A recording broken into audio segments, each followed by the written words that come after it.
जिसको भगवान शिव अपने पास में रखे हैं, यह साधारण नहीं है। शिव मंदिर में जब आप कभी जाएं, शंकर भगवान की, कभी ऐसा मौका लगे कि आपको लगे कि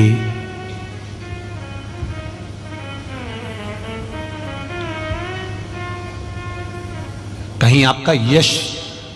कम हो रहा हो, आप जानते हो कि मुझको यह काम करवाना है और यह काम आगे हो ही नहीं रहा है, यह फाइल आगे बढ़ ही नहीं रही,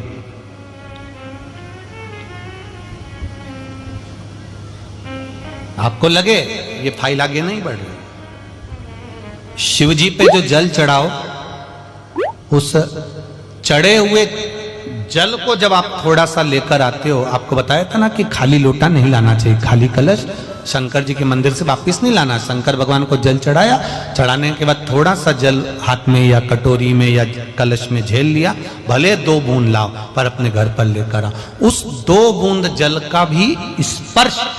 कलश के अंदर हाथ की 3 उंगलियां लगाकर अगर त्रिशूल पर टच कर कर मात्र आपने उस कलश के अंदर लगा दिया और वो जल भी आपने अपने घर पर छोड़ दिया, छींट दिया या उसका आचमन मात्र हो गया, तो व्यक्ति का यश बढ़ना अपने आप प्रारंभ हो जाता है, उसकी यश की प्राप्ति उसको होने लगती है,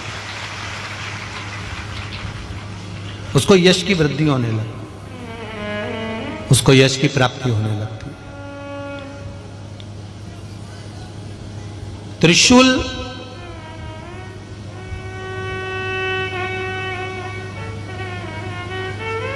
का दान, त्रिशूल का स्पर्श,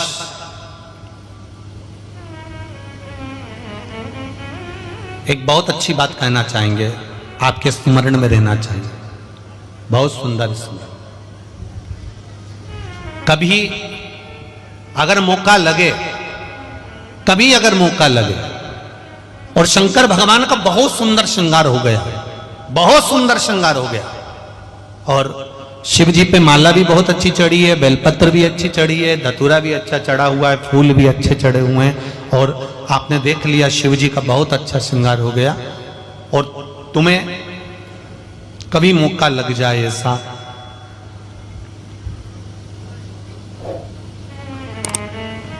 और तुम्हारे पास में एक अच्छी सुंदर सी माला हो पुष्प की, तो आप पुजारी जी को या पंडित जी को कह दो, या पंडित जी मान नहीं हो, शिव जी का अच्छा श्रृंगार हो गया हो, तो वो माला केवल त्रिशूल की, जो त्रिशूल है उस त्रिशूल पर ही उस माला को अगर आपने केवल टांगी दिया, तो भी आप उन्नति की सीढ़ी पर आगे बढ़ना प्रारंभ कर देते। पर किस समय पर? जब भगवान का पूर्ण श्रृंगार हुआ, पूर्ण श्रृंगार शिव जी का हो गया और माला तुम्हारे हाथ में है, और तुमने देखा भगवान का श्रृंगार हो गया। अब शिव जी पे अगर माला चढ़ाऊंगा और श्रृंगार गिर जाएगा, तो उस माला को आप अपने यश प्राप्ति के लिए, अपने आनंद के लिए, अपनी उन्नति के लिए आप उसको त्रिशूल पर चढ़ा सकते। हम कई बार एक बात बहुत अच्छे से आपको वर्णन किए हैं कि कभी मौका लगे और आप किसी कंपटीशन एग्जाम में बैठ रहे हैं, या एक ही जगह पर सर्विस करते करते बहुत समय हो गया और वहां पर उन्नति नहीं हो रही है, आपका प्रमोशन नहीं हो रहा, तब 7 बेलपत्र केवल त्रिशूल का, 3 जो त्रिशूल में 3 नोक होती है, पहले साइड की दोनों स्पर्श, फिर बीच का स्पर्श कर कर अपने हृदय की कामना कर कर अशोक सुंदरी वाली जगह पर मात्र चढ़ा देने पर भी व्यक्ति जिस जगह पर नौकरी कर रहा होता है उससे उसका प्रमोशन का चांस बढ़ जाता है और उसकी उन्नति की ओर अग्रसर होता है। त्रिशूल भगवान देवाधिदेव आनंद करने वाले महादेव के जो हाथ में आया है, वो त्रिशूल कोई साधारण नहीं, स्वयं सूर्य नारायण की कला को काटकर बनाया,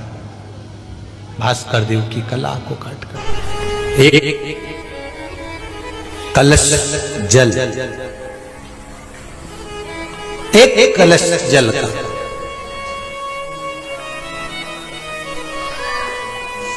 एक बेलपत्र, कभी कोई विशेष कार्य है, अटक रहा है, बहुत दिन से लगे हो, नहीं हो रहा, एक कलश जल, एक बेलपत्र। शिव मंदिर में जब बेलपत्र लेकर जाएं, बेलपत्र रखी सीधे हाथ में, उसके ऊपर रख लिया कलश, उसमें जल भरा हुआ हो, अपनी कामना कर कर मंदिर में पहुंचकर कलश को उल्टे हाथ में लेकर बेलपत्र को पहले अशोक सुंदरी वाली जगह पर, ये डंडी का जो भाग है जहां से पानी बहता है, अशोक सुंदरी की जो जगह होती है, और ये पत्ती उस जगह पर उसको रख दें, अशोक सुंदरी वाली जगह पर, और शंकर भगवान को सीधे हाथ में जल लेकर अशोक सुंदरी वाली जगह पर जल समर्पित कर कर शंकर भगवान के चारों ओर जल छोड़कर फिर शिव जी के शिवलिंग पर जल समर्पित करें। लगभग 2 या 3 सोमवार लगातार प्रतिदिन एक बेलपत्र समर्पित करें। और अगर आपने लगातार 2 सोमवार या 3 सोमवार कर लिया तो जो अटका हुआ कार्य है ना, मेरा देव अधिदेव महादेव उसमें सफलता प्रदान कर देगा, ये विश्वास। अशोक सुंदरी की जगह पिता जितना अपने बेटे की नहीं सुनता, उतनी अपनी बेटी की सुनता। बेटा मां को प्रिय होता है और बेटी बाप को प्रिय होती है, बेटी पिता को प्रिय है। आप